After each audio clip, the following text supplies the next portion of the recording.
I grew it to about 2 mil, which was impressive. More impressive is I blew the entire thing up in 4 days. Hello and welcome to Pillars of Wealth Creation, where we talk about creating financial success with a special focus on business and real estate. I'm your host, Todd Dexheimer. Now, let's get to it.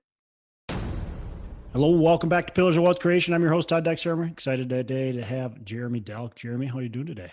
Doing good, Todd. How about yourself? I'm doing well. So we had a good conversation before we jumped on here. Jeremy lives in Lexington, and that's where I invest. So next time I'm in Lexington, we're gonna grab a drink or some dinner or something like that, and get to know each other a little bit more. So always fun to talk to somebody that I'm like, hey, I got a connection somehow, some way. So really fun. So I'm looking forward to this interview. Jeremy jumped into entrepreneurial ventures with the I love this, just like a child, right? And the tenacity of a tycoon. Started day trading at the age of 16. By the way, I got to stop right there because how do you day trade at 16? First of all, how'd you have any money at 16? I had enough money to, I don't know, pretty much do nothing with, but how did you have enough money at 16 to day trade? Yeah. So my father passed away when I was 7, kind of tragically, and with a motorcycle accident. And I had about a $30,000 inheritance that was going to be coming to me. I grew up in a small town in Bardstown, Kentucky. So about an hour south of here in Lexington. We're the bourbon capital of the world. So Jim Beam, Maker's Mark, et cetera. But it's definitely small town USA. Yeah. And I always had this vision. And I think, retrospectively, a lot probably from losing my dad, that I wanted just to kind of go and do more, see more, be more. And to me, it wasn't small town USA. It was New York City. And the two things I saw in New York were either the mafia, which wasn't really an option for me, or Wall Street. And that was kind of what was really exciting. So 15, 16, I just took a liking to wanting to understand the market and whatever. And I knew that I had, some money that was meant to be for college for me. And it was in Disney and 20th Century Ultra Mutual Fund. So my mom basically let me, it's like a custodial account, which you're familiar with. But so she let me, and this was trading was just now starting to go. This is 96. Very limited online with Ameritrade. Yep. So she let me remove some of it and just play around and buy this stock. And that's just to kind of familiarize myself. But that's pretty cool. Yeah. So that's where I started. So all your friends are, playing football and baseball and chasing girls, and you're sitting here on Ameritrade, and I was still chasing. I'm sure you're doing something else. I was still chasing the girls. Yeah. That's good. So now you focus on investing, focus on advising entrepreneurs through some speaking engagements. You've got an upcoming book where you really share the reality of the good, the bad, the ugly of entrepreneurship, kind of your journey. And I think it was kind of cool. We were talking about a book, and of course I mentioned that I wouldn't mind writing one, but not really at this time. And one of the things you mentioned is you really wrote it for your kids. No other people read it other than your kids. That's a win for you. And I think that's really cool. Probably a lot easier to get through a book. No, not because you write this book and you're going, is anybody going to read this thing? And right. Okay, look, if I got my two kids read this thing, it's a success. So Without a Plan is your book that's coming out, and people can get that. But why don't you give our listeners a bit more about your background? Then I want to dive into some things here. Yeah, for sure. I mean, just to carry on the day trading piece, the antithesis of the book was the title is Without a Plan, and it's a memoir of unbound action and failing my way to success. So I really wrote it because I speak a lot. I'm on a ton of podcasts. I invest in a lot of entrepreneurs, and the biggest thing I've seen, hands down, that either kills an idea or never gets it off the ground is this misconception and fear of failure that is so wrong. And I think it just needs to be a perspective change, because that's where you learn, right? I mean, I've started a business, sold businesses, hundreds of millions of dollars, Inc. 500. We had the 24th fastest growing company in 2019, number 4 in healthcare nationwide. I have all these cool accolades, but all of that's kind of BS, man, right? Because how I got there was through failing, getting, punched in the face and my butt kicked over and over again. That adversity is what kind of made me who I am, and allows me to look smarter than I am. It's just learning from failure. So I try to really tell that story within the book, and it starts out, day trading. Just to fast forward, and that's where the first big lesson that you'll read about in the book is, I was able to take that 30 grand when I really started trading at 17. By 19, I was day trading in college on my Palm Pilot. I grew the portfolio. I was making $20,000-$30,000 a day, invincible, right? Because I knew everything. Wow. This is 1999, so invincible. This teacher's making probably $40,000 a year as a professor teaching econ, and I'm making his salary. Like, I couldn't be told anything. I grew it to about 2 mil, which was impressive. More impressive is I blew the entire thing up in 4 days. Wow. And that was awesome. But, there's a huge lesson there, right? I mean, obviously in that moment, I was a failure. I was going to have to go home, back into Kentucky. I was living in Providence at the time on a scholarship. But that I really believe that, and I think shaping me wise, my father passing, are probably the 2 most fundamental things that made me who I am today. And it tells the story of my life, how I've been able to hit some of these accolades and these successes, but I never had a complete plan. I knew where I wanted to go. I had a vision of where I wanted to go and what I wanted to do, but I had no clue how I was going to get there. I just trusted the process and just started. And I think that's the major takeaway that I hope the reader comes away with, is that I'm telling you stories that it's okay not to know where you're going. And sometimes I think it's probably to your benefit, because you may have the wrong plan, right? I agree. Yeah. I think there's almost too much emphasis put on, just getting this big plan together and planning out 10 years and really knowing everything you want to do. Not that that's necessarily a terrible thing, but you also have to understand that, I look back at my journey, and you in your journey, just knowing this a little bit. I mean, there's so many times where you're pivoting, where you think, I'm going to go this direction. You're just like, couldn't be further from the truth when it actually happens. Yeah. I mean, I would love to, if this was a call-in show, I'd offer $1 million bounty to anyone that tell me and show me legit timestamp plan that had factored in a global pandemic a couple of years ago. Yeah. You can't plan for certain things, right? Yeah. So why bother and deal with it as it comes, right? Because when it comes in the future, you're going to be armed with more information, more data to probably make definitely make a more informed, most likely better decision, as opposed to having this predisposed thing like, wow, I should do this, but my plan was to do something different, and it could have been the wrong plan. Yeah, and you just, we're moving so fast, right? And so what's available today is totally different than what's going to be available tomorrow. And what's going to be important for you to be focusing on today is just, it's going to be different tomorrow. And so that's the other things. Not only can we can't plan a pandemic, we can't plan a hurricane that rips through, your state or whatever. You can't plan that stuff, but you can plan and understand is that things are going to move quickly, and that you're going to have to pivot and make those adjustments. And I think mindset and perception of failure have a lot to do with that, right? So where I go through and now, I take it as like, this is cool. Yeah. And they're like, you're just getting served with a lawsuit. Yeah, no, it's pretty cool how it's going to be funny how this works out. Maybe it turns into a merger. I mean, you never know, but if you get into, oh my gosh, sky's falling, that makes you feel better for a minute, but it's not productive, right? No. If I stayed there and cried for myself for 4 days for losing $2 million, I wouldn't have got out of the hole, right? But you have to have that mindset of like, this didn't happen always to you. Sometimes, right, it happens for you. And that perspective of like, what's the lesson here? Let's not make the mistake again. That's, I think, really something that your listeners should hone in on to, because we've all been through crap. I lost my dad.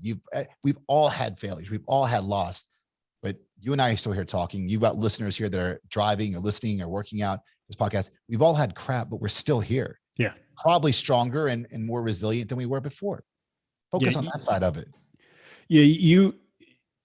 You probably would have been way worse off had you not lost that $2 million. I mean, honestly, you probably would have been, you were talking, you're arrogant. Nobody could tell you what to do. You were on top of the world. And if you kept on going on top of the world, what would that have taught you? But you got a great piece of humble pie.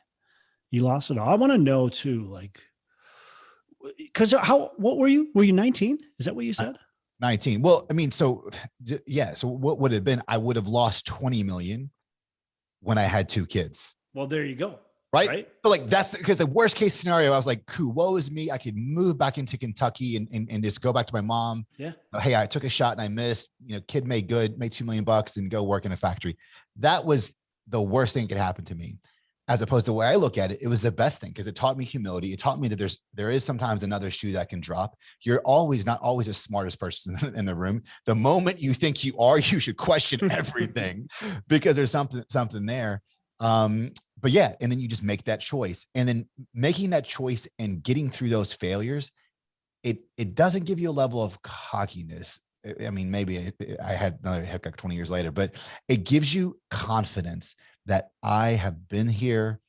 I've felt these feelings of hopelessness and failure, and I've felt all those things, but I've also remember how I've got myself out of it. And the more you start to look at failure that way and just get over what's the lesson and then go through what's the lesson and then go through, the better you are. And the quicker you pull yourself out of it, because you got that confidence that you will. Yeah. So how, especially at the age of 19, how did you pull yourself out of that, going from being on top of the world to being on the bottom? Like, what were a couple of the lessons, couple of things that our listeners can take from that? Well, I think a big one is that you first need to understand you may not know what the lesson is for a day, a week, a month, a year. You may not know, but I think it speaks to the title of my book. And I told you I wanted to, I was living in Providence, Rhode Island at the time. I had bought spoils. I was a 19-year-old kid. I was buying out bars with my buddies and they knew I was underage, but I was spending so much money, it didn't matter. I had a brand new Grand Cherokee. I bought a, $200,000 condo. I was just living the life. When I lost everything, I had no income. So I had to go to school and pay a mortgage and a homeowner's and car insurance, all those things. Wow. So I had no choice. Right. And I wasn't going to, it didn't come from any money. Like I lost it all. Like I had no safety net. Like there was no, oh, mommy, like my mom would give me a sharp for the back and that's all she had. Right. So my option was to go out and I just started hustling. I packed boxes at UPS at night, worked at Abercrombie and Fitch, mainly for the discount on clothes. I tried to mow lawns, which I was unsuccessful, got poison sumac. That lasted a week there. But then I started renting high-end apartments right beside. I was like the guy that shows them. And every time you rent one, you get a commission, $500. At one of those events, I'm a good talker, I'm a schmoozer, and mainly to try and get more leads to sell more apartments, to lease more apartments rather. And there was a guy that had just relocated, temporary housing, going to be in Boston. I was living in North Providence, and he said he's in finance. So I just started talking about the stock market, which I knew intimately, right? I just had to feel for the moment because you're studying. That's all I lived. I woke up, Maria Bartiromo was my wake up call with Squawk Box in the morning. If you remember that. So he's like, dude, how old are you? I'm 19. He's like, how do you know this much about the market? I'm like, well, built a $2 million portfolio and ripped it up in 4 days. Well, that was pretty stupid. And he's like, were you trading, and I had options and I was doing all kinds of stuff, margin, leverage with no clue or education, self-taught. This is before you couldn't learn a lot on the internet where I wasn't even looking. But he's like, oh, you were doing all that naked? I didn't even know what that meant. But yeah, I was uncover calls, shorting stuff. I mean, just totally exposed. But he's like, dude, you have something and you have this feel for the market that's pretty unique. Have you ever thought about going on Wall Street? I'm like, yeah, man, that'd be my dream. But I'm from Kentucky and I'm 19. I don't have a college degree yet.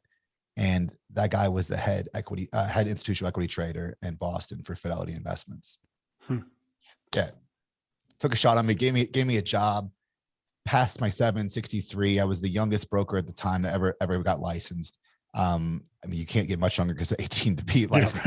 Yeah, right. And that job took me from Boston to little place called New York City. I worked on Wall Street. So that Drop was out of without a college. plan. That was without a plan. There was no way that kid from Bardstown, Kentucky was ending up on Wall Street, but that's the dream I had. Right. So you don't know. And it happened for me. And I really firmly believe that. Wow. But it took me years to figure it out, a lot of therapy and a lot of all kinds of stuff to learn that lesson. But that was the lesson. Yeah. Love it. So you're sitting in New York now, you're working with Fidelity and so what happened there? I mean, why aren't you still doing that? I think there's a part of me that just likes to torment my poor mother. I don't know. Cause I crashed and burned, right? I've just crashed and burned. And now I'm back in the seat, making good money, on Wall Street. And I was making $200,000, $300,000, $400,000 at the time. There was a guy, at my desk that was making, $1 million. I had a BMW, he had a Bentley, but I was so very young and I had all this creative ideas, energies. And I think that's why I'm an entrepreneur. And I'd have all these ideas. And I don't know if it was because I was a kid from Kentucky. I used to have an accent. I morphed my accent away because maybe they think I'm stupid because I sound like a hick. Yeah. So that's why I lost the accent. I tried everything. And I just said, this isn't for me. I other than money, we weren't creating anything. So I told my mom I'm making a decision, and I went into some real estate development actually with a company called Delk Enterprises that I founded 20 years ago and still own it today, 100% of. And I told my mom I'm resigning and going on my own. Which she's like, what? Excuse me, what? You make more than me, your stepdad. Like, what's wrong with you? Like, do I need to come up there? Are you well? And I'm like, nah, I'm just not happy. And I think if I was going to go and take that leap, I did probably learn by that time that was a time to do it, not when I had 2 kids in school and all the other things. Yeah. So I made $6,000 in business my first year and have made subsequently more than that the last 20. So your first year in business, so you're making good money in Wall Street. You quit that, you start Delk Enterprises, and you make $6,000 your first year. I think my rent in Chelsea was $5,500 a month. So, yeah. So I mean, how'd you keep motivated? I think that goes back into your quote of the naivety of a child. I don't know, man. I just dreams, man, just dreams and what makes you happy and fulfilled, and like having the guts to just be okay with not knowing. Right. Yeah. And have faith in yourself that you're going to get to the other side. And I like the excitement. And that's been, it's been consistent. I mean, I've given you one story. The book, you'll give you the last 20 years of my life of businesses I've started, took public, took private, exited. They all have still survived me. The common thread is I love the 0 to 1 bit of like just creating an idea to go through and to make money. And then I love scaling it because everything's dumpster fires and crashing. And like, I love that type of, rah, get the team going, solving problems. That's passionate. But when a business kind of plateaus and then you want someone to go and scale it, 10, 12% year over year, just give that to the adults and let them do that. It's time for me to kind of lead. Cause that's not what I'm good at. I can do it, but I'd rather I'm very bored at that. I have zero interest in that. I love breaking stuff, building it, going through. And that's the piece. And that's why I went from finance, building materials, healthcare, biologics, consumer goods, technology. I've purposely invested in industries I know nothing about because I think that was the opportunity is. Now, a lot of them have just failed miserably, but I think I look at people as the major component of that people do business with people, B2B, B2C, whatever. And I don't have a preconceived notion of, or really give a shit of how it's been done. I just do it my way. And sometimes you can disrupt an industry in a niche. And if you do that and it all lines up, you can have lightning in a bottle sometimes. And it allows me to learn so much about different businesses because they all intermingle. And now I've got a great team around me who covers a lot of bases. So now when I'm looking at investing in a company or VC, they need money, but they need money to buy something. Staff, employees, creative, digital, and finance, accounting, legal. And I have a lot of those in my bailiwick that I can just bring them in and I can solve a problem. So you're raising a business and you need 2 million, I could probably solve your problem for $500,000 of my cash and my team. So I'll give you the 2 million, solve your problem, and I get better valuation and buy-in from that standpoint. And I get them there quicker, because them doing the round, that takes forever, doing the fundraising. Then you have the cash and you have to go and deploy that, find the people, all that. So it speeds the process up, and it's a win-win for everybody. Yeah, love it. And one of the big things I took there is, I think so many people think you got to do it a certain way. And by the way you just said, it's like, no, I mean, you got to do what you're passionate about. You got to do what you love to do. You're building these businesses. You're going through the dumpster fire. You're doing that. And then you're giving it to somebody else to take and grow 10, 12% after that. That's somebody else's passion. That's not your passion. Right. And that's good for the employees too. Cause I mean, I insulted 100 employees, and those guys will have jobs as long as they want them. I didn't lay off a single employee during COVID, not one. We hired people during COVID, and I'm proud of that. And those people that stuck with me still have jobs and will always have jobs as long as they want them. And that's something that's huge important, because you don't get anywhere without the team and without the people. Yeah. So true. So true. I mean, that's a lesson that's been hard for me to learn, but without a good team, without good people around you, man, you don't get anywhere without it. Cannot do it all yourself. And you don't want to do everything yourself. Some things suck. And when they suck for you, someone else loves those things. Someone else loves it. Yeah. My bookkeeper, I can remember sitting with a stack at Christmas of like going through and doing books. And now I've got, we've got bookkeepers, and the bookkeepers, they love what they do. I hated it. They love it. Like, why would I do that? Why would I continue to do that? Instead, that's being selfish. Like give that away to somebody else, because they love doing that and they're good at it. Right. That's their passion. Yeah. It sounds like you've got a lot of journey. Not right now. What's your focus today, though? You do a lot of investing in other companies, it sounds like. Is that correct? Yeah, I do. I mean, and then you're advising other entrepreneurs. Yeah, I don't do it anymore, the advising. I mean, I do some really, like, I used to do like some coaching and do other stuff, and I'm just not like, I can't help you, like, unless you're like all in and go through. So like, I'll come in, I've got like one deal where, someone invests like 15, 20 grand. I'll come in for the day, do like a 1-page plan, like that I've scaled hundreds of millions of dollars worth of business with, implement it, show them the process. And then I help set them up on a monthly kind of board call. And I can help, but my passion really right now is doing these podcasts. It's getting the book out. I feel like there's a bit of an obligation, because the 20-year-old me wished I heard from the 42-year-old me of like, hey bro, like, take it fucking easy. Like, really, come on. Like, and just like, hey, this is what you should do. Not focus on what's important. I had a point in my life where I couldn't buy enough sports cars and watches, and I still like those things, but I was buying all that shit just because I wasn't happy inside. Right. And I wasn't fulfilled. And like, you got to fix that piece first, especially if you're a leader, a father, entrepreneur. So that's a big thing I talk about in the book, is like, get the whole you right and figure out what your why you're doing this, what's important, what your value set is. And now I think that's what I like doing. Right. I mean, we'll go to Jeff Ruby's, which is like my spot, and Garrett and those guys. So that's where we'll go when you come to Lexington. And one of the servers there, I'll walk you out, hey, Mr. Delk. And like, I don't ever call me Mr. Delk, right? But he's like, hey man, I watch all your stuff on YouTube, every podcast you've ever done, and I just want to say thank you. Like, keep up the good work.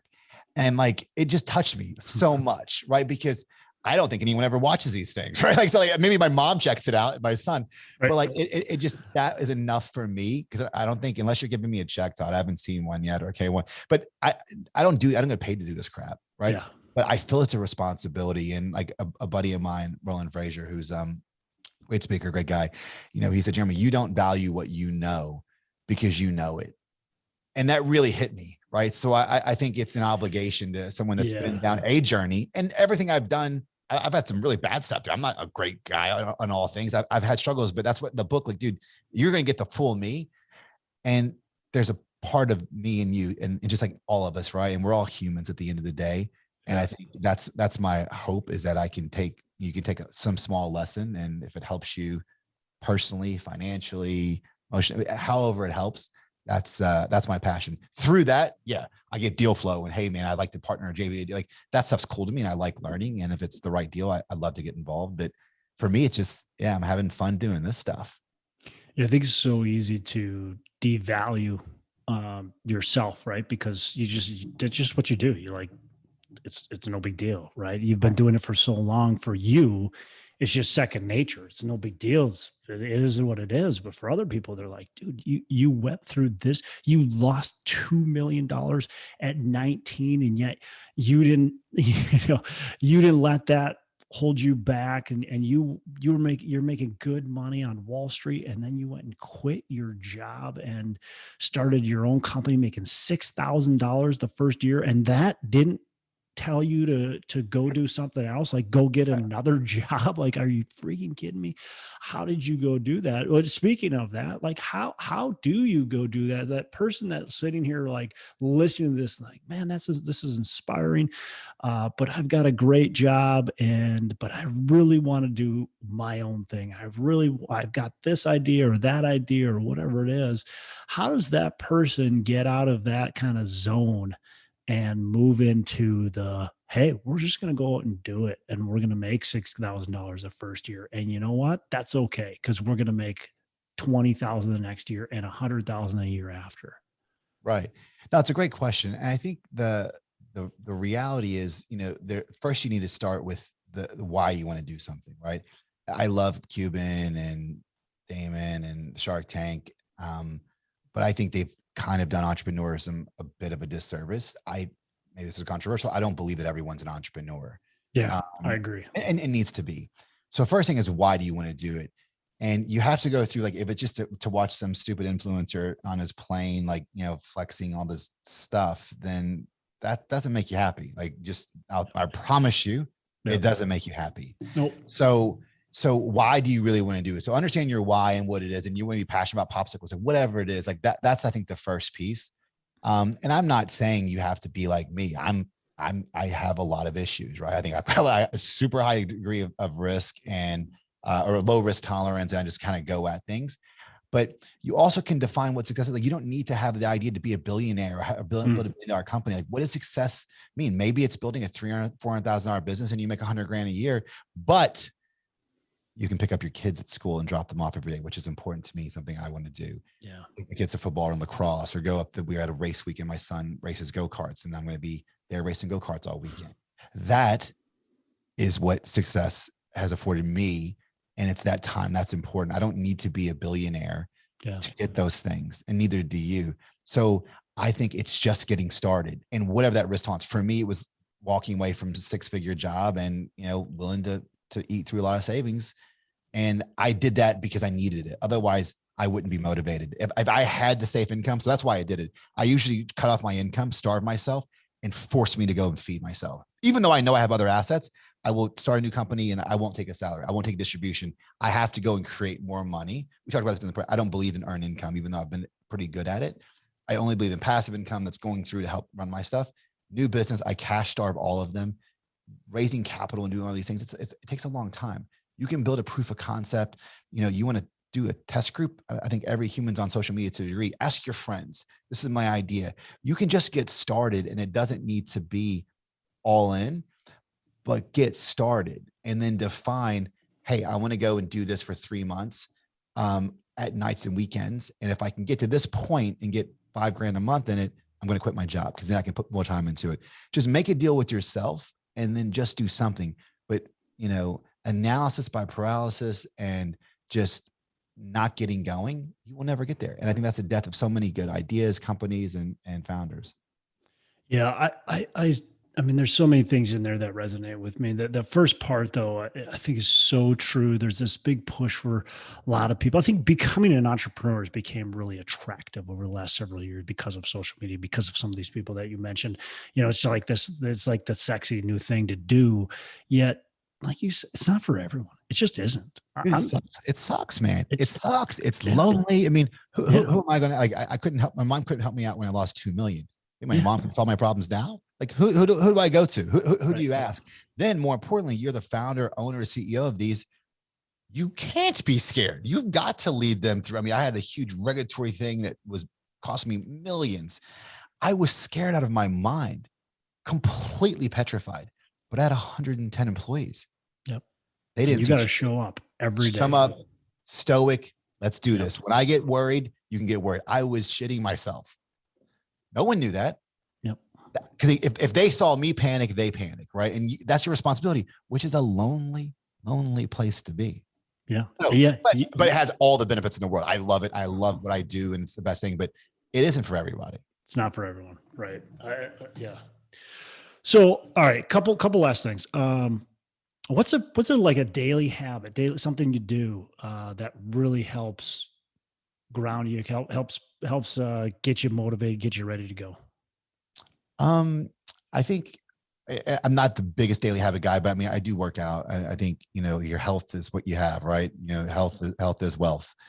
So I work out, I do some intermittent fasting. I do like what's OMAD. So I eat one meal a day. It helps my schedule. I don't have to worry about eating. Weekends, it's pancakes and crap with the kids. And it's kind of an offshoot on the weekends, but I do that as probably my ritualistic thing, but I work in bed. My wife goes to sleep. I'm working till 2 a.m. because it's quiet. No one's bothering me. I tend to work from home a little bit, till 10 or 11 because no one's distracting me at the office. So limit the interaction there. But yeah, working out, just doing that thing, and just the fundamental pieces with the kids, making sure I show up for my kids, making sure I show up for my wife, my team, and those things is important to me. Love it. Yeah. What's the point if you're not going to be healthy, right? Yeah. At least for me. You're gonna die, man. You don't know. I've seen so many people, especially in my past career, early days, heart attack and shit. I mean, it's you're not promised tomorrow, which is all the reason you just get started. If it's a good idea, do it today. Yeah. I promise tomorrow, man. Look at pandemic, look at Hurricane Ian last week. I mean, look, you are not promised tomorrow. None of us are. And we've all faced this and we've all seen it, but we so quickly forget it. Yep. Yeah. Easy to just kind of go along life and think that, like you said, like just think that it's going to continue. Right. All right. So what's a book that you're reading right now, or read recently that you've really enjoyed? Man, I think this really ties together. I met this gentleman a few times down in Necker Island, down in the British Virgin Islands. I've got a house there. He's got a place on St. Thomas, and it's titled Die with Zero. Bill Perkins is his name. You should get him on your podcast. He's awesome. Energy trader, most philanthropic, generous, nicest guy you'll ever meet. Does very, very well for himself. But the book is called Die with Zero. In my healthcare days, the foreword of his book was written by one of our mutual old physicians in my pharmacy business.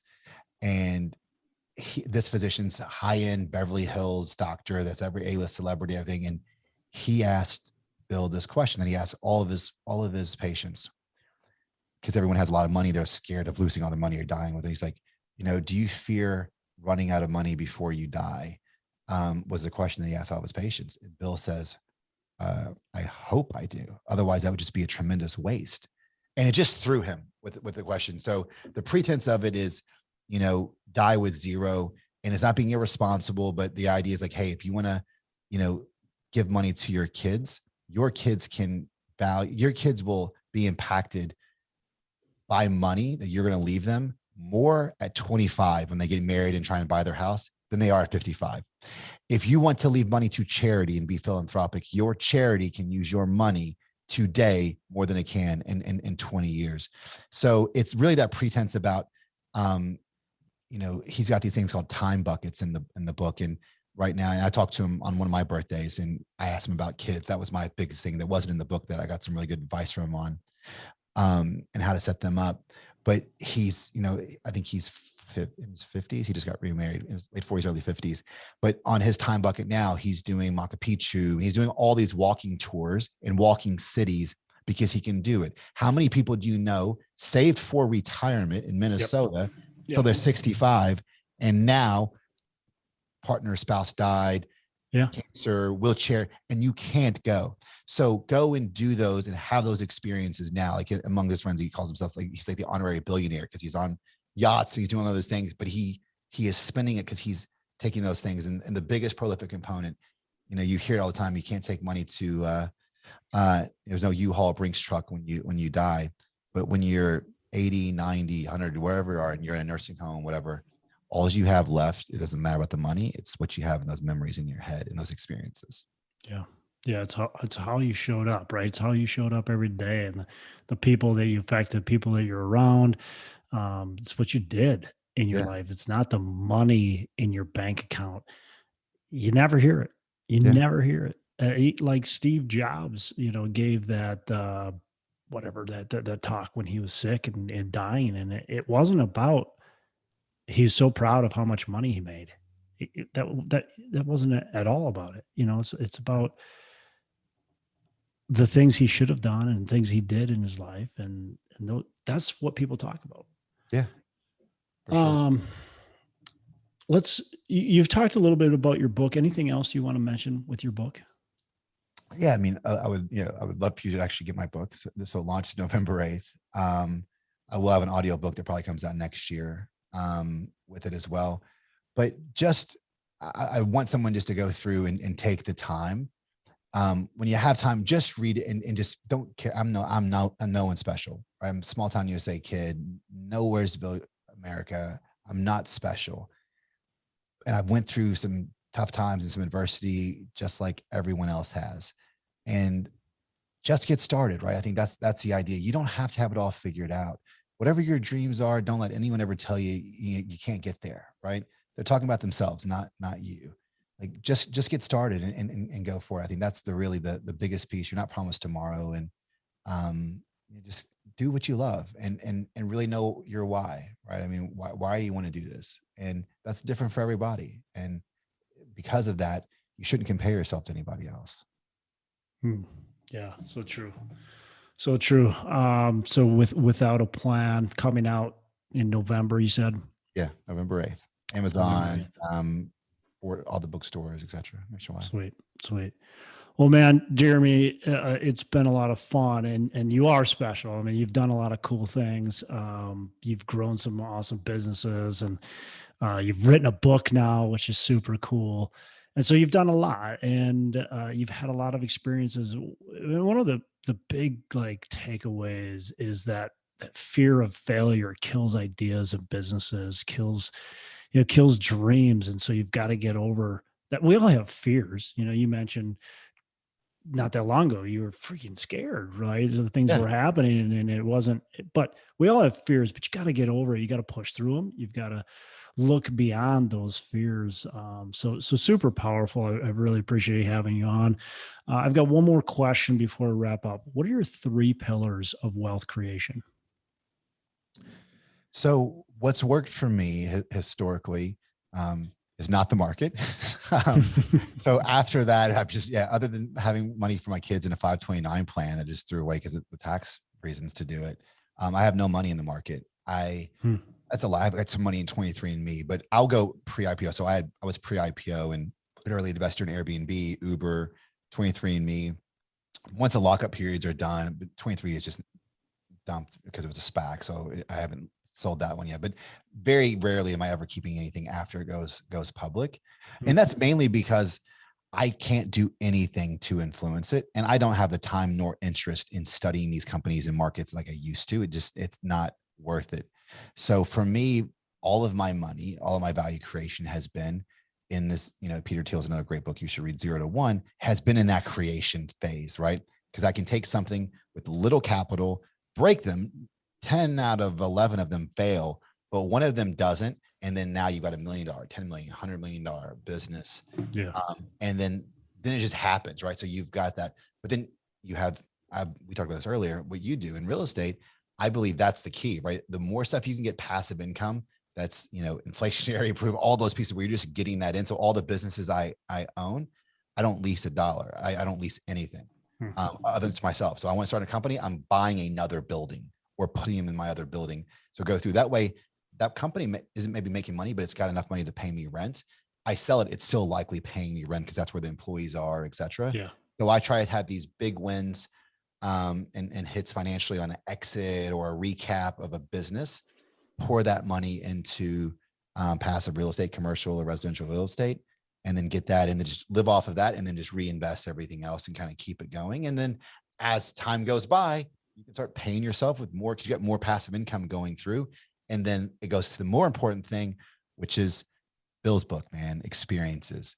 We just came back from South Florida with my kids and wife. And, that is like my kids into sneakers, went to a cool sneaker shop, spent probably too much money, but like it was a cool experience. I guarantee he remembers the rest of his life. Yeah. And that's what you get to do more of because that is all this game is about. Love it. Love it, man. Love it. Any last words? No, man, just follow your dreams, have confidence in yourself and, just get started in whatever it is you're doing. Right. I mean, you have to have passion in your marriage, your friendship, your relationships. You got to have passion. And if you're the 20-year-old me that is comfortable making money, man, that's not what it's about. I mean, and it's scary and I get it. I was in a different place in my life and I could take that risk. Don't be the guy that stayed there 20 years, man. And just sitting there and woulda, coulda, shoulda type of thing. Just get started and try it. Yeah. Take action. Jeremy, how can people get in touch with you? How can they learn more about what you got going on? I'm Jeremy S. Delk. S as in Steve, and Jeremy S. Delk on all social platforms and jeremydelk.com. And reach out, connect. I'd love to love to hear about what you're working on and investment opportunities, coaching, anything that you want to. I love to connect and hopefully a little part of my story and all the mess ups and punches in the face I've got can save you a couple. I love it. Yeah, plenty of punches in the faces, I'm sure. That's how it goes being an entrepreneur. So, hey, man, I look forward to seeing you in Lexington. I definitely, the next time I'm there, which will be probably sometime either October or early November, I'm gonna reach out. Hopefully, we can grab a bite and get to know each other a little bit more. But really appreciate you being on the show, spending some time. Listeners out there. Man, there's so many takeaways out of this episode. I think you need to rewind, you need to re-listen, you need to take at least one good piece of advice out of this episode and implement it into your daily routine. And then go grab the book Without a Plan. It's coming out in early November. So grab that and don't hesitate to connect with Jeremy. Thanks so much, Todd. Appreciate it. Yeah. Have a good rest of the day. Thanks. All right, cheers. Hey, thanks so much for listening. I appreciate you being a loyal listener. I would love to have you go on to our Facebook page and subscribe. Give us a thumbs up. Go on to iTunes or wherever you listen and give us a rating and review. Don't forget to subscribe. Your rating and review just helps us push this out to more and more people and continue to grow our audience and hopefully positively affect a ton of people out there that really need this and want this. So the other thing I've got for you is a free ebook on my website. So go on to venturedproperties.com, and download our free ebook on real estate and on syndication. And I've got some data points in there, some really good stuff for you. So I'd love to have you take a look at that. It's free. I'm not expecting anything from it. And also, look, if you want some help in multifamily, want some help learning, growing, getting your business off the ground, I would love to talk to you about what it would look like to work with me potentially and see if that's a good fit. So you can go to coachwithdex.com and check that out, and we can definitely have a call. Thanks a lot for listening. You make it a fantastic rest of the day. I'll catch you on the next episode.